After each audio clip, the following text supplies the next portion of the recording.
Sama saudara-saudari yang terkasih dalam Kristus. Terkadang, kita sulit memahami bagaimana seseorang bisa begitu tidak tahu diri, sudah diberi kepercayaan, namun justru mengkhianati. Kisah dalam Injil hari ini menggambarkan para penggarap kebun anggur yang menolak menerima utusan sang pemilik kebun. Tidak hanya itu, mereka bahkan berani menganiaya dan membunuh para utusan tersebut. Ini bukan sekadar cerita sejarah, melainkan cerminan dari realitas kehidupan kita.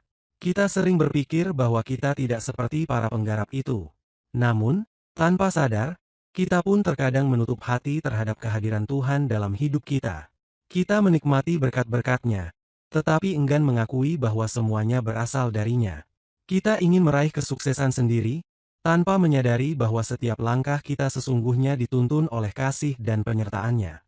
Lebih dari itu, dalam kehidupan sehari-hari, kita pun sering merasa tidak nyaman dengan keberadaan orang lain, terutama mereka yang berbeda dari kita.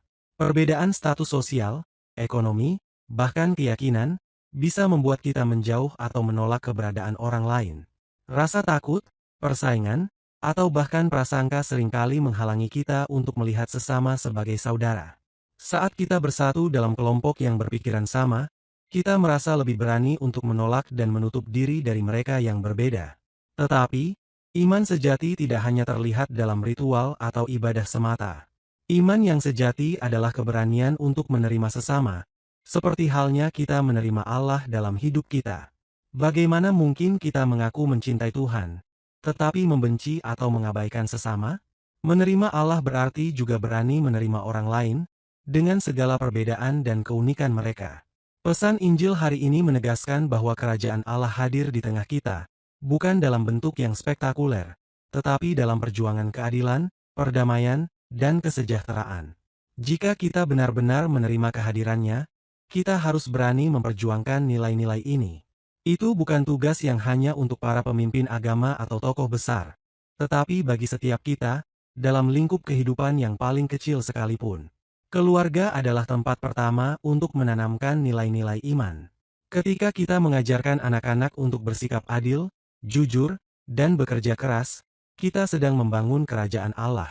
Ketika kita memilih untuk mengampuni daripada mendendam, kita sedang menunjukkan wajah Allah yang penuh kasih.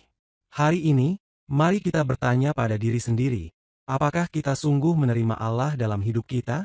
Apakah kita hanya ingin menikmati berkat-Nya, tanpa mau memperjuangkan keadilan dan kasih di sekitar kita?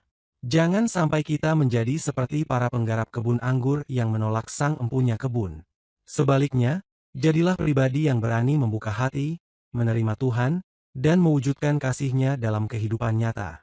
Semoga bacaan Injil hari ini dapat menginspirasi aktivitas dan kegiatan kita hari ini. Jika video ini memberkati Anda, jangan lupa untuk like, subscribe, dan share.